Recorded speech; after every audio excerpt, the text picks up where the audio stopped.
first off, congratulations. Thank you. Also, we're just wondering how it feels for you to be here and to have your story presented here at Sundance Film Festival. It's been an amazing experience being here. I think one of our most emotional screenings was showing the film to high school students in Salt Lake City. What we felt there was that they met us with a lot of unfiltered emotions, and they said that this film really speaks for their generation. They want to show this film to their parents. So that's been one of the most emotional and powerful experience here. Awesome, thank you so much. Thank you And very much. also, just one last question. I just wanted to know, is there any advice you'd give, because we're students, so we're interested in filmmaking. Is there any advice you'd give to students pursuing filmmaking? Make a lot of films, watch a lot of films, of course, but I think try to find somebody that can help you as a producer to see also your weaknesses, because when you know your weaknesses, you know who to find in your team that can fill that hole of weakness. So I had an amazing producer on this project that really helped me with that, found an amazing editor to try to also, you need to know your strengths and weaknesses, but if you also find somebody that can help you with those weaknesses, then you're in really good hands. Yeah. So basically, you just need to have a really good team on your Yes, side. yes, exactly. Because there are a lot of roles to take care of. But Exactly. thank you so much. We really appreciate this interview. you And congratulations again. Thank you so much. Thank you. What is it like having your story told here and to receive this award? I just said that it's like an out-of-body experience. I learned the word now. No, it's really, it's surrealistic. It's so many great filmmakers here, and the films are amazing. So to get this acknowledgement and to have this, it's beyond. It's amazing. Awesome, thank you so much. And also, since we are students, we're all interested in filmmaking and stuff. So is there any challenges that you experienced while in this film that you had to overcome, and how did you overcome them?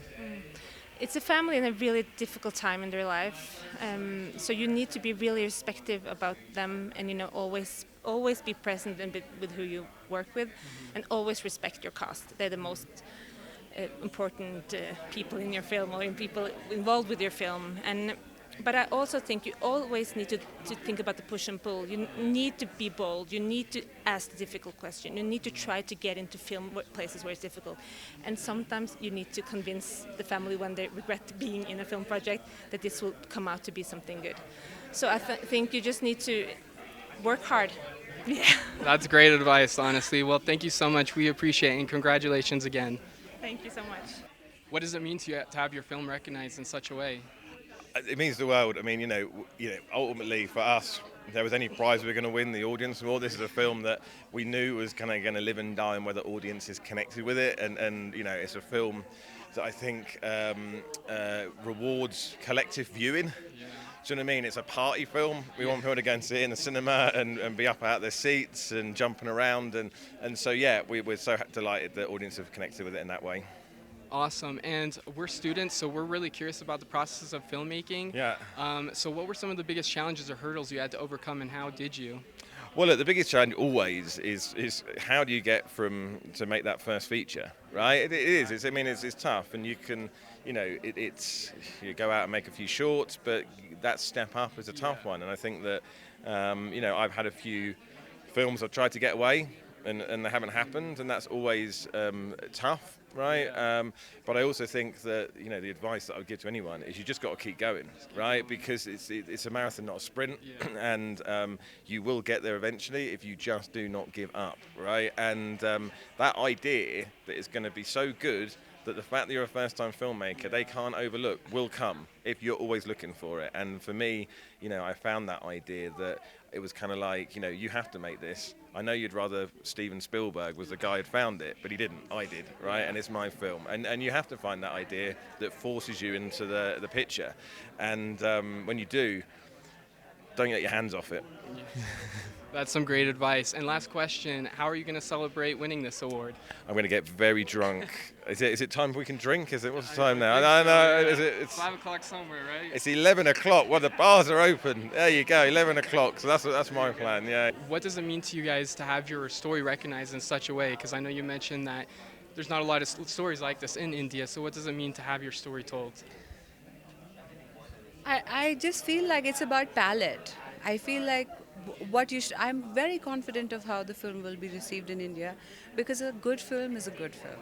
A special film is a special film. It doesn't have to be a commercial Bollywood, and none of those labels matter. If the audience likes it, we didn't expect an American or global audience to love this film as much as it did, because it's about a small town Himalayan boarding school and a very Indian ethos. But that's all I'd say, you know. Yeah, I mean, honestly, it's a quiet film, and a lot happens with like looks and not with like dialogue. So I was like, will people follow? And to like feel the audience actually like chuckle at a look and like uh, gasp at like some small moment was like so gratifying. And I've always believed that this is a film for a wide audience, even though it's like rooted in India, and this feels like confirmation, you know. And I hope I'm right. Yeah. You definitely are because yeah, it's amazing. And also, we are students, so we're curious in the process of filmmaking. What were some of the biggest hurdles that you guys had to overcome, and how did you?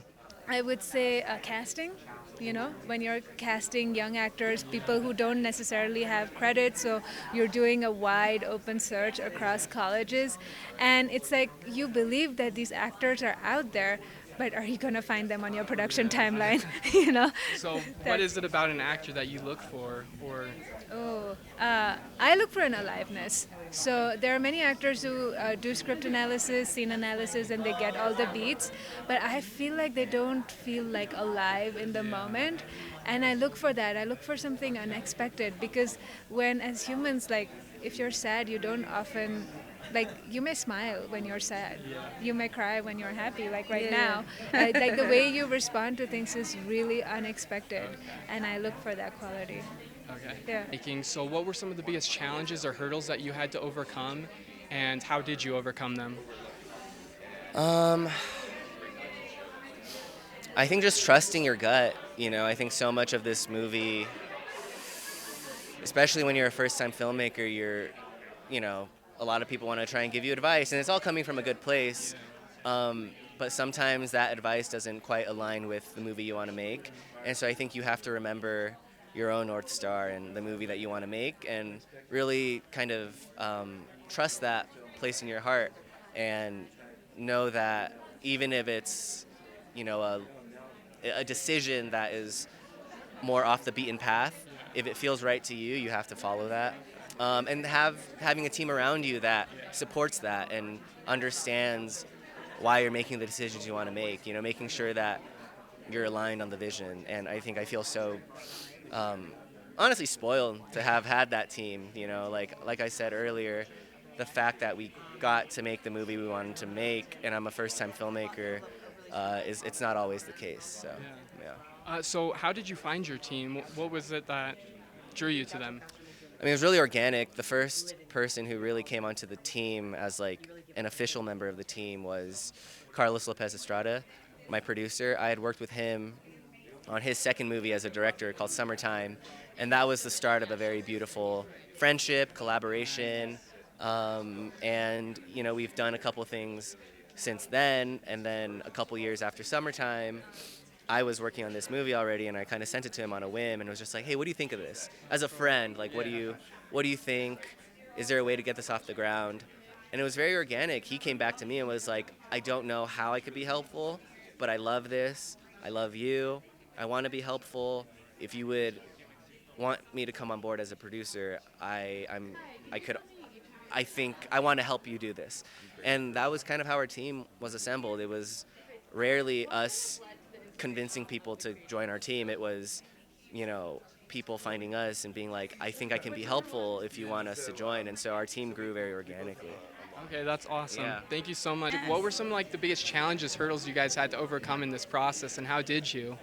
I'm being students myself, Yeah. right? Being a student and willing to learn and trust the process and not think that everything can happen overnight, and also getting out of the way of what I think it should look like or why isn't it going, and all the doubts and the fears, just really addressing them and reminding myself why I showed up and what the bigger picture is. I would say this as students too, just make sure that you go in and not thinking you know everything. That's why you're a student, because you're there to learn. And I had to actually make myself become the student, just because I knew the families and I knew the community, and I am a black person, and all of that doesn't mean that I was not in a position to learn, to grow, and to develop, and to continue to become a wise one. And so I'm really excited about passing that message on to future filmmakers, those who want to go to school and do it, and those who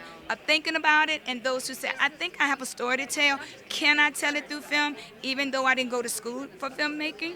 I think that it's always making sure that you are vulnerable enough to just say, I am going to learn today, and be an active listener and just go all in and continue to reintroduce yourself to that message that you say to yourself. Yeah.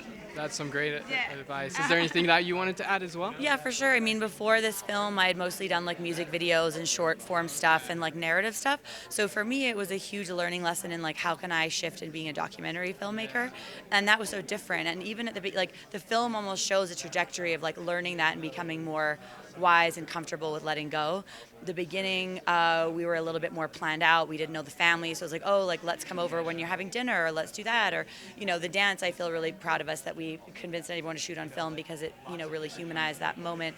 But then when it came to like the years that followed, it was much looser. Sometimes we both wouldn't be there. We'd just like have someone local, or we'd have the girls capture something themselves. And the more you learn to let go and get yourself out of the process and let the subjects and the film kind of develop its own language and its own spirit, the better and more authentic, I think, moments that we got. So that was like the biggest thing I learned about like approaching documentaries.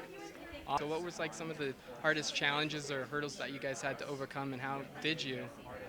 I mean, just shooting a lot, right? It was like a 3-year production, hundreds of hours of footage, months, if not like over a year of editing. So just, to stick with it, to never give up, to like exist in your uncertainty, I think is like one of the big messages in organizing and in filmmaking, that like you may feel like none of this will ever come together, and yet if you actually stick it through, stay the course, like the material, the movement, the moment actually gives you the parameters and the sort of instruction. Okay, that's great advice. How about you? Yeah, I mean, I think that it's, we learned as a film team, and the ALU learned as an organizing team that like we have power together, and that doing anything together is hard. Like we're not taught lessons. We're taught how to get good grades and get a good CV and be in competition with each other as individuals. And that's not how we're going to make change in the world. And so, just thinking about how to keep hold in our imagination the idea that of the necessity of collective organizing and collective being, and doing something for ourselves and for others, not always people that we know, but people who are strangers who might be far away in the world. That is where the future is. What challenges and hurdles did you have to overcome?